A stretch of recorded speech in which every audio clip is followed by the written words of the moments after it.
नमस्कार प्रिय बच्चों। पूर्व में हमने सर्वेश्वर जी द्वारा रचित इस संस्मरण के संदर्भ में फादर बुल्के के व्यक्तित्व की जानकारी प्राप्त करी और फादर बुल्के के लेखक के परिवार के साथ पारिवारिक रिश्तों के बारे में भी जाना। अब हम आगे बढ़ते हैं थोड़ा। तो देखिए, कहाँ से शुरू करें। इलाहाबाद की सड़कों पर फादर की साइकिल चलती दिख रही है।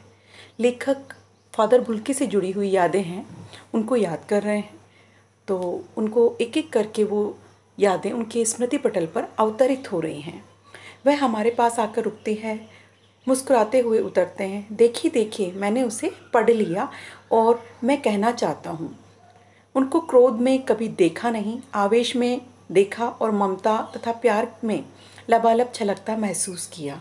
अक्सर उन्हें देखकर लगता कि बेल्जियम में इंजीनियरिंग के अंतिम वर्ष में पहुंचकर उनके मन में सन्यासी बनने की इच्छा कैसे जाग गई, जबकि घर भरा पूरा था। 2 भाई, 1 बहन, माँ, पिता सभी थे। लेखक याद कर रहे हैं फादर बुल्के से जुड़ी यादें और उनका मिलना, किस प्रकार से वो उनसे मिलते थे। साथ ही वो यह भी याद कर रहे हैं कि फादर बुल्के का सन्यासी बनना कोई अकस्मात नहीं था, ना उनके जीवन में ऐसा कोई अभाव था कि उन्हें सन्यासी बनना पड़ता। उनका भरा पूरा परिवार था और स्वयं भी एक अच्छे मेधावी विद्यार्थी रहे हैं। घर परिवार में भी भाई बहन, माँ बाप सभी कुछ थे, लेकिन फिर भी उन्होंने किस प्रकार से सन्यास ले लिया, क्यों सन्यास ले लिया। आपको अपने देश की याद आती है? मेरा देश तो अब भारत है। लेखक ने फादर बुल्के के साथ जो कभी बातचीत की, उसी को यहाँ पर प्रस्तुत किया गया है। लेखक पूछते हैं कि आपको कभी अपने देश की याद आती है? तो फादर बुल्के कहते हैं कि उनका देश अब भारत है, अर्थात भारत के प्रति उनकी निष्ठा कितनी प्रगाढ़ है। मैं जन्मभूमि की पूछ रहा हूँ। हाँ, आती है, बहुत सुंदर है मेरी जन्मभूमि, रैम्स चैपल। घर में किसी की याद, माँ की याद आती है, बहुत याद आती है। लेखक की बातचीत का यहाँ अंश दिया गया है कि उन्हें अपनी जन्मभूमि की याद आती है और अपनी माँ की भी याद आती है। ऐसा नहीं कि वे उनको बिल्कुल विस्मृत कर बैठे हैं। फिर अक्सर माँ की स्मृति में डूब जाते देखा। उनकी माँ की चिट्ठियाँ अक्सर उनके पास आती थी। अपने अभिन्न मित्र डॉक्टर रघुवंश को वह उन चिट्ठियों को दिखाते थे। पिता और भाइयों के लिए बहुत लगाव मन में नहीं था। पिता व्यवसायी थे, एक भाई वहीं पादरी हो गया, एक भाई काम करता है, उसका परिवार है। बहन सख्त और जिद्दी थी, बहुत देर से उसने शादी की। फादर को एक आध बार उसकी शादी की चिंता व्यक्त करते उन दिनों देखा था।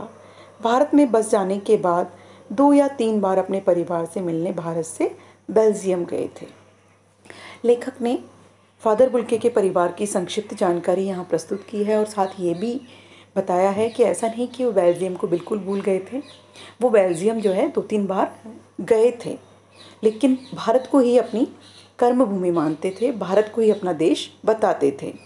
लेकिन मैं तो सन्यासी हूँ, आप सब छोड़कर चले आए, प्रभु की इच्छा थी। लेखक ने जब पूछा कि आप सब छोड़ कर के क्यों चले आए, तो उन्होंने यही कहा कि मैं सन्यासी हूँ और यह प्रभु की इच्छा थी। वह बालकों की सी सरलता से मुस्कुराकर कहते, माँ ने बचपन में ही घोषित कर दिया था कि लड़का हाथ से गया और सचमुच इंजीनियरिंग के अंतिम वर्ष की पढ़ाई छोड़ फादर बुल्के सन्यासी होने जब धर्मगुरु के पास गए और कहा कि मैं सन्यासी होना चाहता हूँ, तो एक शर्त रखी गई। सन्यास लेते समय सन्यास चाहने वाला शर्त रख सकता है कि मैं भारत जाऊँगा। मतलब बेल्जियम की ये एक प्रथा के बारे में बता रहे हैं कि अगर कोई व्यक्ति सन्यास लेना चाहता है तो वह विधिवत रूप से सन्यास ग्रहण करता है और वह सन्यास लेने से पूर्व अपनी कोई शर्त जो है वो रख सकता है।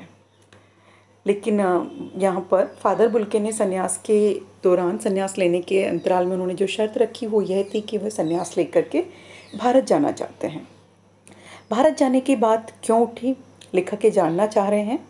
नहीं जानता, बस मन में यह था। बुल्के ने भी कहा कि उन्हें नहीं पता कि यह इच्छा उनके मन में क्यों आई, बस मन में उनकी यह इच्छा थी। उनकी शर्त मान ली गई और वह भारत आ गए। पहले जिसेट संघ में 2 साल पादरियों के बीच धर्माचार की पढ़ाई की, फिर 9-10 वर्ष दार्जिलिंग में पढ़ते और रहे। कोलकाता से BA किया और फिर इलाहाबाद से MA। उन दिनों डॉक्टर धीरेन्द्र वर्मा हिंदी विभाग में अध्ययनरत थे। शोधबंद प्रयाग विश्वविद्यालय में के हिंदी विभाग में रहकर 1950 में पूरा किया। रामकथा उत्पत्ति और विकास परिमल में उनका अध्याय पढ़े गए। फादर के मातरलिंक के प्रसिद्ध ब्लू बर्ड का रूपांतर भी किया नील पंछी के नाम से। बाद में वे सेंट जेवियर्स कॉलेज रांची में हिंदी और संस्कृत विभाग के विभागाध्यक्ष हो गए और यहीं उन्होंने अपना प्रसिद्ध अंग्रेजी हिंदी कोश तैयार किया और बाइबल का अनुवाद भी। और वह बीमार पड़े, पटना आए, दिल्ली आए और चले गए। 47 वर्ष देश में रहकर 73 वर्ष की ज़िंदगी जीकर। यहाँ फादर बुल्के के बारे में लेखक ने जानकारी दी है कि उन्होंने यहाँ आकर हिंदी के प्रति कितना अपना प्रेम और समर्पण है वो व्यक्त किया। यहाँ आकर बीए किया, फिर एमए भी किया और फिर जो है वो उन्होंने अपना शोध प्रबंध भी जो है प्रयाग विश्वविद्यालय से पूर्ण करके, और शोध प्रबंध का विषय भी था रामकथा उत्पत्ति और विकास। परिमल में भी उनके अध्याय छपे। साथ ही उन्होंने अनुवाद कार्य भी किया और अंग्रेजी हिंदी का कोश तैयार किया। और उनके हिंदी प्रेम का ही प्रमाण है कि रांची विश्वविद्यालय में उन्हें जो है विभागाध्यक्ष भी वे बने। एक विदेशी के हृदय में हिंदी के प्रति इतनी अगाध श्रद्धा और प्रेम और फिर हिंदी को इस अपनत्व के साथ अपनाना, ये काबिले तारीफ़ है। धन्यवाद।